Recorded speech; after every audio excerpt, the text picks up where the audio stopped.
जोहार, पहचाना मुझे? मैं हूँ गणना प्रपत्र यानी इन्यूमरेशन फॉर्म। जैसा कि आप सब जानते हैं, झारखंड में एसआईआर की प्रक्रिया शुरू हो चुकी है और 30 जून से 29 जुलाई तक इन्यूमरेशन फॉर्म भरे जाएंगे। तो इसी दौरान मैं यानी इन्यूमरेशन फॉर्म आऊंगी आपके घर, वो भी डबल रोल में।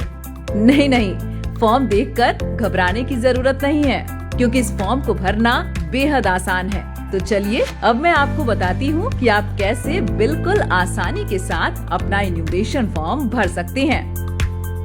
मेरे सबसे ऊपर लिखा है मुझे आपके घर पहुँचाने वाली यानी आपकी बीएलओ का नाम और मोबाइल नंबर। अब सबसे पहले आप मुझे 4 भागों में बांट सकते हैं, ऐसे। तो सबसे ऊपर वाले पहले भाग में आपको आपकी सारी डिटेल्स मिल जाएंगी, जैसे आपका नाम, EPIC number, address, part number, विधानसभा क्षेत्र और राज्य का नाम। ये जानकारी पहले से ही प्रिंटेड होगी। साथ ही एक यूनिक क्यूआर कोड और आपकी पुरानी प्रिंटेड फोटो के ठीक बगल में आपको मिलेगी अपनी नई रंगीन पासपोर्ट साइज फोटो चिपकाने की जगह। और अब बारी है दूसरे भाग की। इस दूसरे भाग में आपको गत एसआईआर की किन की विवरणी भरनी है, ये आपके जन्म तिथि पर निर्भर करता है। आइए जानते हैं कैसे। पहली स्थिति में यदि आपका जन्म 1 जुलाई 1987 से पहले भारत में हुआ है, तो आपको गत एसआईआर में दर्ज सिर्फ स्वयं की विवरणी भरनी है। दूसरी स्थिति में यदि आपका जन्म 1 जुलाई 1987 से लेकर 2 दिसंबर 2004 के बीच भारत में हुआ है, तो आपको अपने माता पिता में से किसी एक की गत एसआईआर में दर्ज विवरणी भरनी है। तीसरी स्थिति में यदि आपका जन्म 2 दिसंबर 2004 के बाद भारत में हुआ है, तो आपको अपने माता और पिता दोनों के गत एसआईआर में दर्ज विवरणी भरनी होंगी। तो पहली स्थिति में जिनका जन्म 1 जुलाई 1987 से पहले हुआ है, वो इन्यूमरेशन फॉर्म के इस हिस्से में अपनी विवरणी इस प्रकार भरेंगे। गत एसआईआर की मतदाता सूची में दर्ज अपना नाम लिखें। इसके बाद एपिक यानी मतदाता पहचान पत्र का सीरियल नंबर अगर उपलब्ध हो तो यहाँ लिखें। रिश्तेदार का नाम वाले कॉलम में अपने पिता का नाम लिखें और नीचे संबंध वाले कॉलम में उनसे अपना संबंध दर्ज करें। अब जिला, राज्य और विधानसभा वाले कॉलम को भरें। इसके ठीक नीचे बनाए गए बॉक्स में आप गत एसआईआर में दर्ज स्वयं का विधानसभा क्षेत्र संख्या, भाग संख्या और क्रम संख्या दर्ज करें। अब दूसरी स्थिति में यदि आपका जन्म 1 जुलाई 1987 से लेकर 2 दिसंबर 2004 के बीच हुआ है, तो आप फॉर्म के दूसरे भाग के दाएं वाले हिस्से में अपने माता या पिता के गत एसआईआर में दर्ज विवरणी इस प्रकार भरेंगे। नाम वाले कॉलम में माता या पिता जिनकी भी जानकारी उपलब्ध हो उनका नाम लिखें।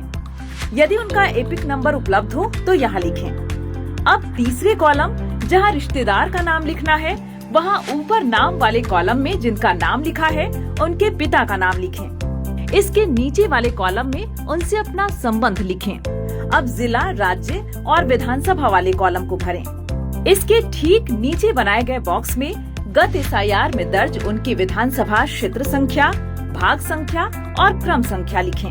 अब तीसरी स्थिति में यदि आपका जन्म 2 दिसंबर 2004 के बाद हुआ है, तो आप फॉर्म के दाएं वाले हिस्से में दी गई जगह को कुछ इस तरह एक लकीर के माध्यम से 2 हिस्से में विभाजित कर लें। अब इनमें पहले वाले हिस्से में अपने पिता और दूसरे वाले हिस्से में अपनी माता की गत एसआईआर से जुड़ी विवरणी इस प्रकार भरें। नाम वाले बॉक्स में एक तरफ पिता और दूसरी तरफ माता का नाम लिखें। एपिक संख्या वाले बॉक्स में अगर उनकी एपिक संख्या उपलब्ध हो तो दर्ज करें। रिश्तेदार वाले नाम के बॉक्स में माता और पिता दोनों के ही पिता का नाम दर्ज करें। संबंध वाले बॉक्स में उनसे अपना संबंध दर्ज करें। इसके बाद जिला, राज्य और विधानसभा वाले बॉक्स को भरें। अब इसके ठीक नीचे वाले हिस्से में दिए गए विधानसभा संख्या, भाग संख्या और मतदाता क्रम संख्या के बॉक्स में इस तरह लकीर खींचें और माता और पिता दोनों की गत एसआईआर में दर्ज विवरणी इस प्रकार भरें। विधानसभा क्षेत्र संख्या वाले बॉक्स में गत एसआईआर में दर्ज माता और पिता दोनों की विधानसभा क्षेत्र संख्या लिखें।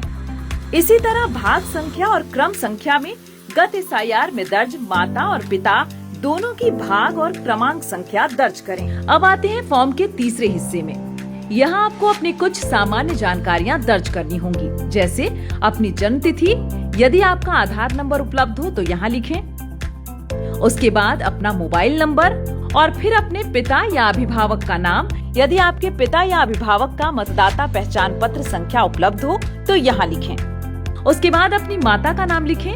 यदि उनका मतदाता पहचान पत्र संख्या उपलब्ध हो तो आप उसे भी अगले कॉलम में दर्ज करें। यदि आवश्यकता हो तो अगले कॉलम में अपने पति या पत्नी का नाम और उनका मतदाता क्रमांक दर्ज करें। लीजिए, आपने अपना इन्यूमरेशन फॉर्म लगभग भर ही लिया है, लेकिन अभी बाकी है सबसे जरूरी काम। इन्यूमरेशन फॉर्म के चौथे हिस्से में 3 महत्वपूर्ण घोषणाएं लिखी हैं। यदि आप स्वयं अपना इन्यूमरेशन फॉर्म भर रहे हैं तो इसे ऐसे पढ़ें।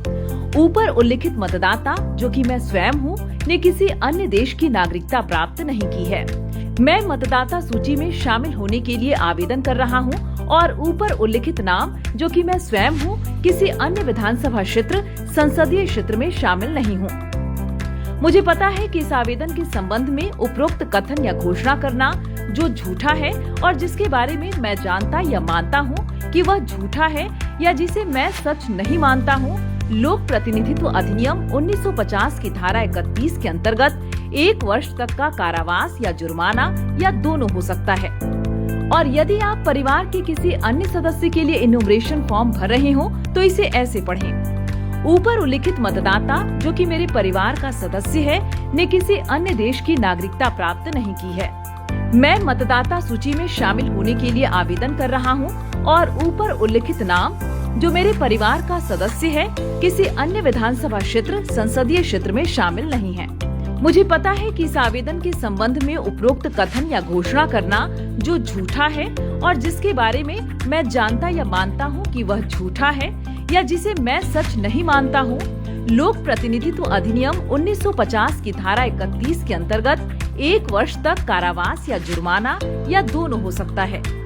इस घोषणा को ध्यान पूर्वक पढ़ने के बाद एक बार फिर दर्ज की गई जानकारी को अच्छी तरह जांच लें और अगर सारी जानकारियां सही हो तो सबसे नीचे दाहिनी तरफ दिए गए स्थान में अपने हस्ताक्षर कीजिए।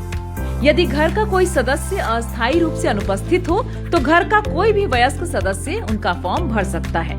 लेकिन यहाँ ये बात ध्यान देने की है कि हस्ताक्षर करते समय मतदाता से अपने संबंध की जानकारी अवश्य दें। देखा कितना आसान है इन्यूमरेशन फॉर्म भरना।